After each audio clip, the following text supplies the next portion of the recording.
حضرت ابو ہریرہ رضی اللہ تعالی عنہ جناب رسول اللہ صلی اللہ علیہ وسلم کا پاک ارشاد نقل کرتے ہیں کہ آپ کے صحابہ میں سے کچھ لوگ آپ کی خدمت میں آئے اور آپ سے پوچھا کہ ہمارا حال یہ ہے کہ ہمارے دلوں میں کبھی کبھی ایسے برے خیالات اور وسوسے آتے ہیں کہ ان کو زبان سے کہنا بہت برا اور بہت بھاری معلوم ہوتا ہے۔ جناب رسول اللہ صلی اللہ علیہ وسلم نے فرمایا کہ کیا واقعی تمہاری یہ حالت ہے؟ عرض کیا ہاں، ہمارا یہی حال ہے۔ رسول اللہ صلی اللہ علیہ وسلم نے فرمایا یہ تو خالص ایمان ہے۔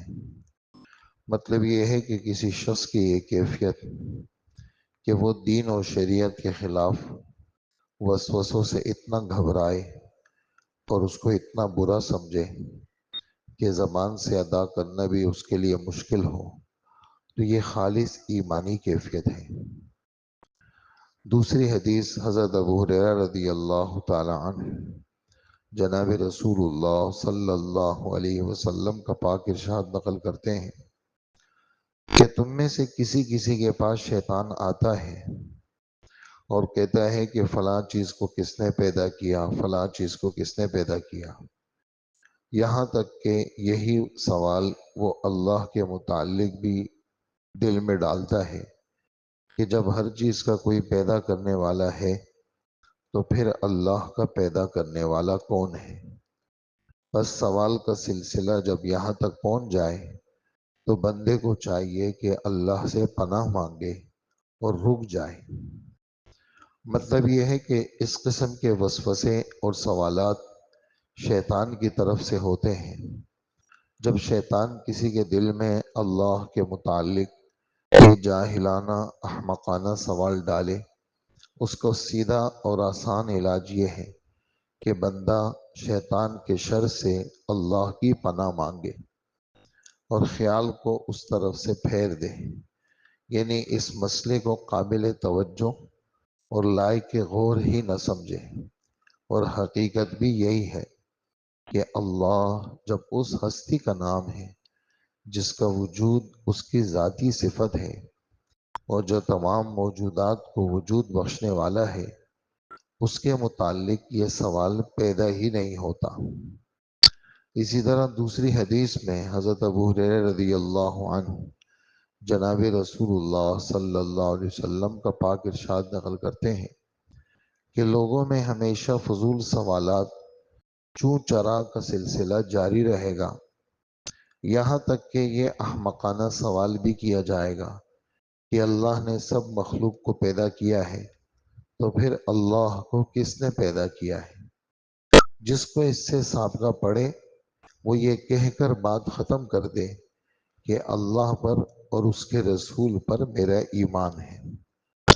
تشریح میں فرماتے ہیں مطلب یہ ہے کہ مومن کا رویہ ان سوالات اور وساوس کے بارے میں یہ ہونا چاہیے کہ وہ سوال کرنے والے آدمی سے یا وسوسہ ڈالنے والے شیطان سے اور اپنے نفس سے صاف کہہ دے کہ اللہ اور اس کے رسولوں پر ایمان کی روشنی مجھے نصیب ہو چکی ہے، اس لیے میرے لیے یہ سوال بالکل قابل غور نہیں، جس طرح کسی آنکھوں والے کے لیے یہ سوال قابل غور نہیں کہ سورج میں روشنی ہے یا نہیں۔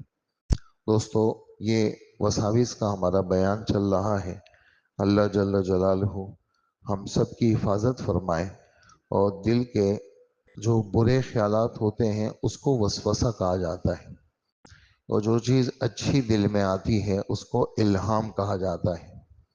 تو وسوسے آتے ہیں شیطانوں کی طرف سے، اور خواب میں بھی آتے ہیں، بیداری میں بھی آتے ہیں۔ حدیث مبارک میں ایک دعا ہے، حضور صلی اللہ علیہ وآلہ وسلم نے امت کو سکھائی ہے، اللہم انی اعوذ بک من تلاعب الشیطان، اے اللہ میں شیطان کے کھیل سے پناہ مانگتا ہوں، شیطان میرے ساتھ کھیلے، فی الیقظۃ والمنام، بیداری میں کھیلے یا سوتے میں کھیلے، اس لیے کہ شیطان جب آدمی اللہ سے پناہ نہیں مانگتا تو پھر شیطان اس کو فٹ بال بناتا ہے، اور فٹ بال اور کرکٹ والے جو ہیں وہ فٹ بال کو لات مہذب طریقے سے نہیں مارتے، کہیں بھی لات لگ جائے، ایسا نہیں ہوتا کہ بھی فٹ بال دکھ جائے گا اس کو یار یہاں شاٹ مت مارو۔ ایسے ہی کرکٹ والے بلے سے جو بال کو مارتے ہیں وہ مہذب طریقے سے نہیں مارتے کہ بہت دکھ جائے گی، بلکہ بال کو جتنا کس کے منہ مارے اتنا ہی اچھا ہوتا ہے، تاکہ بال جو ہے وہ اسٹیڈیم سے باہر چلی جائے۔ ایسے ہی کافر تو انہی کے لوگ ہیں، ان کے پاس تو وسوسے کیا آئیں گے؟ وسوسے تو ہمارے پاس آئیں گے، چونکہ ہم کلمہ پڑھتے ہیں، اللہ کو مانتے ہیں، اللہ کو سجدہ کرتے ہیں، ہمارے پاس سب سے بڑا خزانہ ایمان کا ہے۔ ایک مومن کے پاس، اب تو چونکہ نظریہ بدل گیا، ادھر ادھر کی سوچیں آ گئی، لیکن حقیقت بات یہ ہے کہ ایمان والوں کے پاس سب سے بڑا سرمایہ ایمان کا سرمایہ ہے۔ ہماری جتنی محنت ہے نمازوں کے حوالے سے، روزوں کے، زکوٰۃ کے، حج کے، یا ہمارے دین کے حوالے سے جو جو خرچ ہے، یا ہمارے دین کے حوالے سے جو نقل و حرکت ہے، جتنی بھی ہماری دینی سرگرمیاں ہیں، ان سب کا مقصود اصلی وہ ایمان کی حفاظت ہے۔ ان سب کا مقصود اصلی ایمان کی حفاظت ہے۔ اور ایمان کیا ہے؟ دل کے ایک نورانی کیفیت کا نام ہے۔ ایمان دل کی ایک نورانی کیفیت کا نام ہے، اور ایمان کی تعریف اگر ہم سے کوئی پوچھے تو ہم اس کو یہ جواب دیں گے، اللہ کے رسول پر بھروسہ کر کے، اللہ کے رسول صلی اللہ علیہ وآلہ وسلم کی ہر ہر بات کو مشاہدہ کیے بغیر دل سے سچا ماننا، اس کو ایمان کہا جاتا ہے۔ اللہ کے رسول پر بھروسہ کر کے اللہ کے رسول صلی اللہ علیہ وسلم کی ہر ہر بات کو مشاہدہ کیے بغیر دل سے سچا ماننا، اس کو ایمان کہتے ہیں۔ تو یہ ایک روشنی ہے ہر مومن کے دل میں، یہ تصدیق۔ ہمارے امام صاحب فرماتے ہیں، امام ابو حنیفہ رحمۃ اللہ علیہ، کہ ایمان مرکب نہیں ہے، ایمان بسیط ہے، مفرد ہے، اس کا کوئی جز نہیں ہے، اور ایمان ایک روشنی کا نام ہے۔ اس روشنی کی حفاظت کے لیے ساری محنت ہے، ساری نمازیں، ساری کوششیں، ساری تبلیغ، سارا جہاد، سارا درود شریف، اللہ کے رسول کی سنتوں کا اہتمام، یہ جتنا کچھ ہم کرتے ہیں یہ ایمان کی حفاظت کے لیے ہے، کہ اس کو بچا کر کے اللہ کے پاس لے کے جانا۔ تو اس پر شیطان کی نظریں ہیں، اس میں وہ وسوسے ڈالتا ہے اور گندے گندے خیالات لاتا ہے۔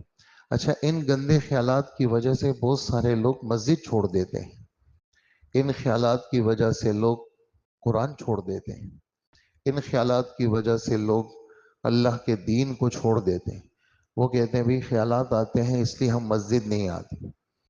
تو خیالات تو آئیں گے، خیالات تو آتے ہیں، جیسے آدمی کاروبار کے لیے سفر کرتا ہے، تکلیفیں آتی ہیں، دکان پہ بیٹھتا ہے، صبح سے لے کر کے شام تک کیش کاؤنٹر پہ بیٹھتا ہے، دھڑا دھڑ پیسے آ رہے ہیں، اور اس کے اندر گرمی بھی ہے، تکلیف بھی ہے، مشقت بھی ہے، لوگوں کی باتیں بھی ہیں، وہ سب باتیں وہ کہتے ہیں کاروبار کا حصہ ہے۔ ایسے ہی ہمارے مذہب کا حصہ ہے، دل میں خیالات کا آنا، حالات کا آنا، طبیعت کے خلاف چیزوں کا آنا، یہ ہمارے مذہب کا حصہ ہے۔ اس لیے ان چیزوں کی وجہ سے مسجد کو چھوڑنا، روزوں کو چھوڑنا، زکوٰۃ نہیں دینا، بھی نظروں میں آ جائیں گے، خرچ نہیں کرو اچھا ورنہ نظروں میں آ جائیں گے، حج نہیں کرنا، کیوں؟ رش ہو گیا، عمرہ نہیں کرنا، رش ہو گیا، ہم طواف نہیں کر سکتے، ہم منی عرفات کیسے جائیں، ہم حضور کے در پہ سلامی پڑھنے کیسے جائیں، اتنا رش ہے سلام پہ، اتنا لمبا فاصلہ، وہ دور سے جانا سلامی پڑھنے کے لیے۔ آپ کو پتہ ہونا چاہیے صبح 24 گھنٹے سلام ہوتا ہے۔ ایسے لوگ ہیں، اللہ پاک ان کی زندگیوں میں برکت دے، کہ وہ حالانکہ وہ سلام پڑھنے چھوڑتے ہی نہیں ہیں، پولیس والے کھڑے ہیں وہ کہتے ہیں فوراً نکلو یہاں سے، صرف الصلاۃ والسلام علیک یا رسول اللہ وہاں پڑھ لیا ہٹا دیتے ہیں۔ لیکن کتنے سارے لوگ ایسے ہیں وہ اس لمبے چکر کو اس رش کے اندر بار بار آتے ہیں، سلامی پیش کرتے ہیں. یعنی ایک وقت پہ گھنٹہ 1.5 گھنٹہ وہ جیسے طواف میں ان کے وقت لگتا ہے، ایسے ہی اللہ کے رسول کے در پہ حاضری پر وہ بار بار سلامی پیش کرتے ہیں. تو ان چیزوں کی وجہ سے وہ گھبراتے نہیں ہیں. تو تو یہ ہمارے دین کا حصہ ہے. اس وجہ سے ہمارے پاس سب سے بڑا سرمایہ ایمان کا سرمایہ ہے. اس ایمان کے آدمی نے گاڑی لے لی، وہ کہتے جی گاڑی کا خیال رکھو بھئی، مینٹین رکھو، اچھا گاڑی کی سروس کرنا، آئل وقت پہ بدلنا، اور گاڑی کی صفائی ستھرائی کرنا تو گاڑی چلے گی.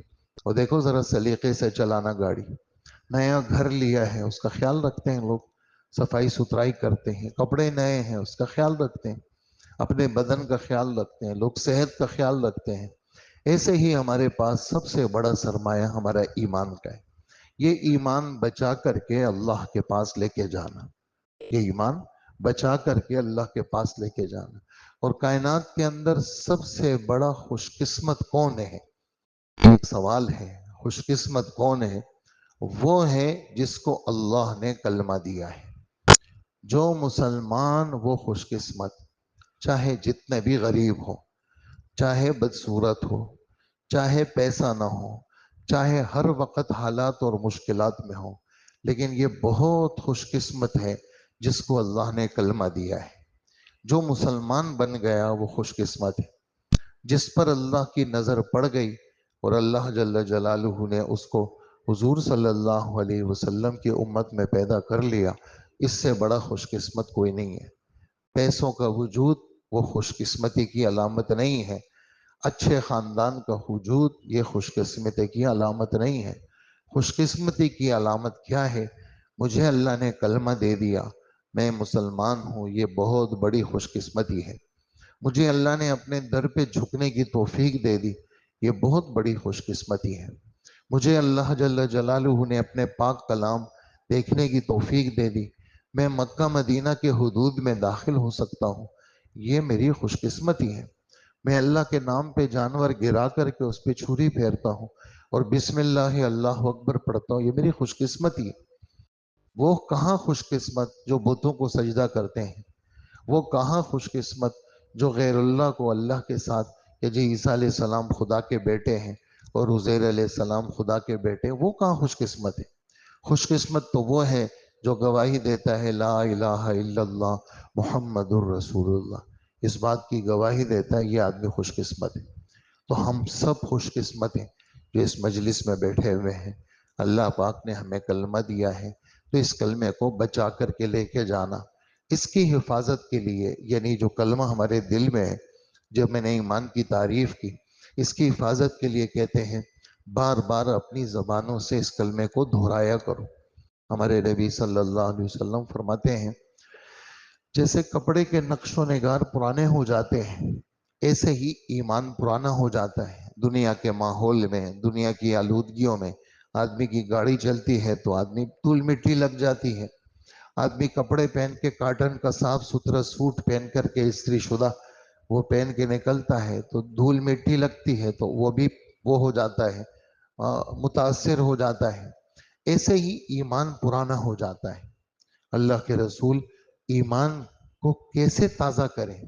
آپ نے فرمایا کلمہ شہادت، کلمہ طیبہ، اس کو بار بار پڑھا کرو، اس سے تمہارا ایمان تازہ رہے گا. تو اس ایمان کو بچانا ہے، یہ ہمارے پاس بہت بڑا سرمایہ ہے. یہ میں بار بار اس لیے کہہ رہا ہوں کہ لوگوں نے سرمایہ کچھ اور سمجھا ہوا ہے. جس کی بڑی جائیدادیں ہیں، جس کے پاس بیرون ممالک کی کرنسی ہے، سونا بہت زیادہ ہے اور بہت چاروں طرف نوکر ہیں، ہمیں وہ عزت دار لگتا ہے. لیکن اللہ کی نظروں میں عزت دار کون ہے؟ جو اللہ سے سب سے زیادہ ڈرتا ہے، وہ اللہ کے ہاں عزت دار ہے. تو اس ایمان کو بچانے کے لیے ایک تو کلمہ بار بار پڑھنا. اسی وجہ سے کہا جاتا ہے مؤذن کی آواز سنو اور اس کو جواب دیا کرو، اور اسی طرح جب وہ تکبیر کہے تو جواب دیا کرو. صبح کے وقت میں تھوڑا سا وقت نکالو، اس کلمے کو پڑھا کرو. ہاں، دن میں یا رات میں، اللہ کے رسول کا فرمان ہے دن میں یا رات میں جو ایک دفعہ کلمہ پڑھتا ہے، اللہ پاک اس کے اعمال نامے سے گناہوں کو مٹا دیتے ہیں، اس کی جگہ اللہ نیکیاں لکھ لیتے ہیں۔ ہم نے کلمے کا موقع کیا سمجھا؟ جب ہم جنازہ اٹھاتے ہیں ہم کہتے ہیں کلمہ شہادت، اشہد اللہ الہ الا، اس کے علاوہ ہم کلمہ نہیں پڑھتے۔ حالانکہ کلمہ شہادت وہ تو ہر وقت پڑھنے کی چیز ہے، تاکہ ہمارے ایمان کی بچت ہو سکے اور ہم اپنے ایمان کو محفوظ رکھ سکتے ہیں۔ اسی لیے حکم ہے کہ جب فجر پڑھ لو اور مغرب پڑھ لو تو اپنی شکل اتحیات کی بدلہ مت کرو، 10 دفعہ چوتھا کلمہ پڑھا کرو، 10 دفعہ چوتھا کلمہ پڑھا کرو، تمہارے ایمان کی حفاظت ہوگی۔ اسی طرح نمازوں کے بعد جس نے 10 دفعہ سورہ اخلاص پڑھی، احادیث مبارکہ میں آتا ہے شیطان زور لگا لے اس سے گناہ نہیں کرا سکتا۔ تو اللہ پاک کے نام میں یہ برکتیں اللہ پاک نے رکھی ہیں۔ اسی طرح آپ ایک جگہ تشریف لے گئے اور آپ نے دروازے بند کرا دیے، اندر سارے مسلمان ہیں؟ انہوں نے کہا جی ہم سارے مسلمان ہیں۔ آپ نے فرمایا ہاتھ اٹھاؤ، سب نے ہاتھ اٹھایا۔ تو آپ نے فرمایا کلمہ پڑھو، تو ہم سب کافی دیر تک ہاتھ اٹھائے ہوئے کلمہ پڑھ رہے تھے۔ پھر آپ نے فرمایا ہاتھ نیچے کرو اور فرمایا تم سب خوش ہو جاؤ، اللہ نے تم سب کی مغفرت کر لی۔ ہاں، کلمہ اللہ پاک نے اس میں تاثیر رکھی ہے، گناہوں کی معافی۔ حضرت ابو ذر رضی اللہ عنہ پوچھتے ہیں اللہ کے رسول کہ گناہ کے بعد آدمی کوئی گناہ ہو جائے تو کیا کرے؟ آپ نے فرمایا اذا عملت سیئۃ فاتبعها حسنۃ تمحوها، جب تجھ سے کوئی گناہ ہو جائے کوئی نیک عمل کر لیا کر تاکہ وہ گناہ کے اثر کو دھو ڈالے۔ اللہ کے رسول یہ جو کلمہ طیبہ ہے یہ گناہوں کو صاف کرتا ہے اور کیا یہ بھی نیکی ہے؟ آپ نے فرمایا ہاں یہ تو بہت بڑی نیکی ہے۔ اس لیے اکابر مشائخ دن میں ہزاروں کی تعداد میں 25,000 دفعہ 30,000 دفعہ کلمہ طیبہ کا ورد رکھتے ہیں۔ تو دوستوں ہم آپ زیادہ نہیں کریں تو کم سے کم 100 دفعہ صبح، 100 دفعہ دوپہر، 100 دفعہ شام میں تھوڑی سی آواز کے ساتھ بیٹھ کر کے 1 سے 1.5 منٹ لگے گا، لیکن اس سے ہمارے ایمان تازہ ہوں گے، ہم خود محسوس کریں گے کہ ہم نے کچھ کیا ہے۔ تو اس کلمے میں اللہ پاک نے بڑی تاثیر رکھی ہے، بہت بڑا وزنی کلمہ ہے یہ، اور اس کا وزن کا پتہ کب چلے گا؟ 14ویں پارے کی پہلی آیت، ربما یود الذین کفروا لو کانوا مسلمین، کافر لوگ بار بار تمنا کریں گے کل قیامت کے دن کاش ہم مسلمان ہوتے۔ یہ کب تمنا کریں گے؟ جب اعلان ہوگا کہ جس نے پوری زندگی میں 1 دفعہ کلمہ پڑھا ہے، کسی موقع پہ 1 دفعہ مجھ سے ڈرا ہے، اس کے دل میں ایک معمولی سا رائی کے دانے کے برابر بھی ایمان کی روشنی موجود ہے، اس کو دوزخ سے نکال دو۔ تو جب اعلان ہوگا اور فرشتے آئیں گے ان کو دوزخ سے نکالیں گے ان کلمہ پڑھنے والوں کو، اس وقت جو خالص کافر ہوں گے وہ اس بات کی تمنا کریں گے کاش ہم بھی 1 دفعہ کلمہ پڑھ لیتے۔ تو جتنے ساتھی بیٹھے ہیں سب 1 دفعہ کلمہ پڑھ لیں بھائی، لا الہ الا اللہ محمد الرسول اللہ۔ تو ایمان کی حفاظت کا ایک سبب تو یہ ہے، اور دوسرا سبب ایمان کی حفاظت کا وہ مسجد کی حاضری ہے۔ 5 وقت ایمان والا مسجد میں نظر آئے، اور ارشاد فرمایا اذا رأیتم احدا یتعاہد المسجد فاشہدوا لہ بالایمان، جب تم کسی کو دیکھو کہ وہ مسجد میں آتا جاتا ہے تو تم سے کوئی پوچھے بھئی یہ عبداللہ کیسا آدمی ہے، تم کہو بھئی عبداللہ تو مومن ہے۔ کیوں مومن ہے؟ کہا یہ اس لیے مومن ہے کہ یہ مسجد آتا ہے۔ تو جب تم کسی کو دیکھو کہ مسجد آتا جاتا ہے تو اس کے مومن ہونے کی گواہی دو۔ اور پھر یہ جو مسجد کی حاضری ہے، آپ کو میں ایک عجیب حدیث سناؤں، شاید آپ جو بھائی پہلی دفعہ آئے ہیں پہلی دفعہ وہ اس حدیث کو وہ سنیں گے کہ جو موت کا فرشتہ ہے وہ مسجدوں میں، صرف حیدرآباد کی مسجد نہیں ساری مسجدوں میں ایمان والوں کی حاضری لیتا ہے۔ تو جب اس کی حاضری پوری ہوتی ہے تو موت تو سب نے آنی ہے، تو موت کے وقت میں وہ فرشتہ اس کو کہتا ہے اے فلانے تو کلمہ پڑھ لے، اس لیے کہ تو مسجد میں آتا جاتا تھا تو موت کے وقت میں ملک الموت خود اس کو کلمہ پڑھواتے ہیں. کس کو؟ جو مسجد آتا جاتا ہے. تو مسجد کی حاضری دوستو، یہ دکان میں پڑھ لینا یا نہیں پڑھ لینا، ادھر سے لوگ گزرتے ہیں، بھئی وقت باقی ہے یار، 4 منٹ باقی ہے، گاڑی روک لو یار، 1:15 یہاں نماز پڑھ لو. نہیں، ہم صدر میں پڑھیں گے، وہاں 1:45 نماز ہے، وہاں 1:30 نماز ہے. بولٹن میں ہم پہنچ جائیں گے. تو یہاں سے بولٹن مارکیٹ پہنچنا کوئی آسان کام ہے؟ کتنی ٹریفک ہے اور کتنے سگنل آتے ہیں، لیکن وہ یہاں کی 3 منٹ بچانے کے لیے آگے جا کے سگنل میں پھنس جاتے ہیں اور 1:45 وہ سگنل سے نکلتے ہیں. تو اپنی نمازوں کو 1-2 منٹ کے فاصلے سے اپنی جماعت کی نمازوں کو خراب نہ کریں. اور اپنے نبی حضرت محمد مصطفیٰ صلی اللہ علیہ وسلم کی ذات گرامی، وہ جمعرات والے دن، ربیع الاول کا مہینہ، جمعرات والے دن آپ نے مغرب کی نماز، آخری نماز پڑھائی، اور اس میں آپ نے سورہ والمرسلات پڑھی. عشاء کی نماز کا وقت ہے، آپ بیمار ہیں، سر کا شدید درد، بخار بہت شدید آپ کو، تو آپ نماز کا وقت ہو گیا، اللہ کے رسول صاحب آپ کے انتظار میں ہیں. اچھا میں کوشش کرتا ہوں، اٹھنے کی کوشش کر رہے ہیں، بے ہوش ہو گئے. اچھا میرے لیے غسل کا پانی ذرا لاؤ. آپ نے اپنے اوپر پانی ڈالا اور عشاء کی نماز کے لیے اٹھنے لگے. تو میں تو آج اٹھ ہی نہیں پا رہا ہوں، پھر بے ہوش ہو گئے. پھر آپ جب ہوش میں آئے، نماز ہو گئی؟ نہیں، نماز آپ کا انتظار ہے. 4 سے 5 دفعہ آپ کا غسل ہوا، آپ کی ہمت نہیں ہوئی عشاء کی پڑھانے کی. آپ نے فرمایا ابو بکر کو کہو کہ وہ عشاء کی نماز پڑھائے. تو آپ کی ہمت ہی نہیں. یہ والی نماز آپ نے گھر میں پڑھی، جمعے کی نمازیں آپ نے گھر میں پڑھی. ہفتے یا اتوار والے دن ظہر کے وقت میں حضرت عباس، حضرت علی رضی اللہ عنہم، ان کے کندھوں پہ ہاتھ رکھے اور آپ مسجد کے لیے جا رہے ہیں. حضرت عائشہ رضی اللہ عنہا فرماتی ہیں اللہ کے رسول مسجد جا رہے ہیں، آپ کے پاؤں مبارک زمین پہ نہیں لگ رہے، اپنے پاؤں مبارک کو یوں کھینچتے ہوئے لے کے جا رہے ہیں. اور چونکہ کچا فرش تھا تو میں حضور کے انگوٹھے مبارک کے وہ جو یوں اپنے پیچھے گھسیٹ رہے تھے تو اس کا نشان اس کچے فرش کی مٹی میں پڑ رہا تھا. اور کہاں جا رہے ہیں؟ فرض نماز مسجد میں پڑھنے جا رہے ہیں. تو یہ امتیوں کے لیے ایک سبق ہے کہ تمہارے ایمان کی حفاظت ہوگی نمازوں سے. حضرت عائشہ صدیقہ رضی اللہ عنہ فرماتی ہیں بالکل پیر کے دن آپ کی وفات ہوئی اور آخری الفاظ جو آپ کی زبان مبارک سے نکلے، میں نے آپ کے ہونٹ مبارک سے اپنے کان لگائے تو آپ کی جو آواز آئی اس میں وہ یہ ہے کہ اے میری امت کے لوگوں، نماز کا خیال رکھنا اور اپنے ماتحتوں کا خیال رکھنا. تو نمازوں کا خیال یہ ہمارے ایمان کی حفاظت، روزے کا خیال ایمان کی حفاظت، زکوٰۃ کا خیال ایمان کی حفاظت، حج کا خیال ایمان کی حفاظت. اس وقت کائنات کے اندر جو کافروں کی محنت ہے اور شیطان کی اور شیطان والوں کی جو محنت ہے، یہ ایمان کے چھیننے کی محنت ہے کہ ایمان کسی طریقے سے مسلمانوں سے ختم ہو جائے. اس کی علامتوں میں سے ایک علامت نکاح بھی ہے.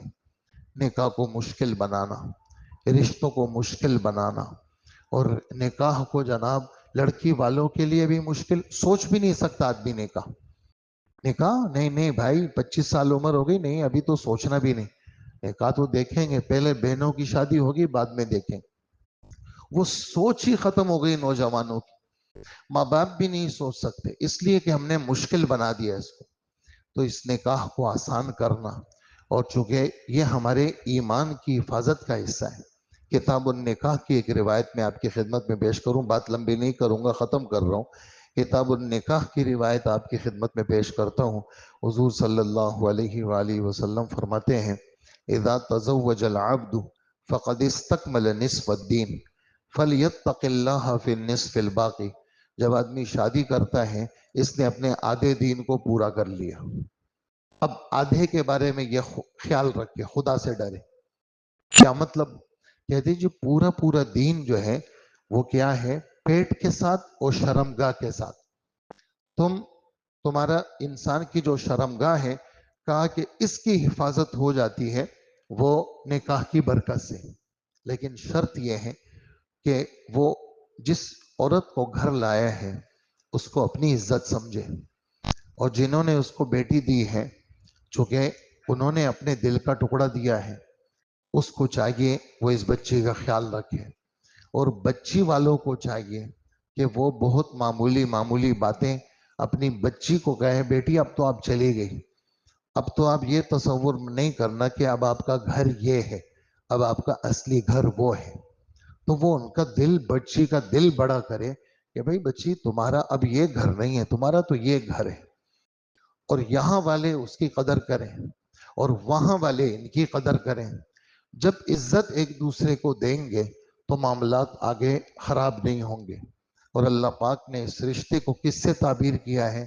حیرانگی کے الفاظ ہیں دوسرے پارے میں، اللہ پاک فرماتے ہیں ہن لباس لکم وانتم لباس لہن، یہ عورتیں کیا ہیں؟ یہ تو تمہارے لیے بمنزل لباس کے ہیں، اور اے مردوں تم ان عورتوں کے لیے لباس کا کیا کام کیا ہے؟ لباس آدمی کو باپردہ رکھتا ہے، باحیا رکھتا ہے، ایسے ہی شادی آدمی کو باپردہ رکھتی ہے اور باحیا رکھتی ہے۔ اور آپ ایک اور حیرانگی والی بات سنیں گے، یہ جو ہماری شریعت ہے، ہمارا جو مذہب ہے، اس کو بھی تشبیہ دی گئی ہے لباس کے ساتھ۔ یہ جو پوری شریعت ہے یہ مومن کے لیے لباس ہے، بیوی بھی لباس، اور عورت شوہر کے لیے لباس، شوہر عورت کے لیے لباس، اور پورا مذہب ایک مسلمان کے لیے لباس ہے۔ تو یہ جو لباس ہے یہ آدمی کو، جیسے وہ لباس سے آدمی کی زینت ہوتی ہے، اچھا لباس، خوبصورت لباس آدمی کے بدن کو ڈھانک دیتا ہے۔ تو انسان کی جب شادی ہو گئی آدھا دین آ گیا جی۔ اب آدھا دین کیا ہے؟ دیکھنا اپنے پیٹ کا خیال رکھنا، کوئی حرام غذا، کوئی شبہ والی غذا تیرے پیٹ کے اندر نہیں جانی چاہیے، اپنے کاروبار کو پاک رکھنا، سود سے، رشوت سے اور ملاوٹوں سے اپنے رزق کو پاک رکھنا، تو تیرا دین کیا ہو جائے گا؟ یہ مکمل ہو جائے گا۔ تو ہمارے پاس جو سرمایہ ہے وہ ایمان ہے، اس ایمان کی حفاظت کے لیے کلمے کا اہتمام، اس ایمان کی حفاظت کے لیے مسجد کی حاضری کا اہتمام، اور اس ایمان کی حفاظت کے لیے آسمانی جو اقدار ہیں، آسمانی جو احکامات ہیں، اس کو اسی شکل پہ رکھنا جس شکل پہ حضرت محمد مصطفیٰ صلی اللہ علیہ وآلہ وسلم نے ہم تک پہنچایا ہے۔ اللہ پاک ہمیں اس کا اہتمام اور اس کی قدردانی اللہ پاک ہم سب کو نصیب فرمائے۔ الحمدللہ رب العالمین۔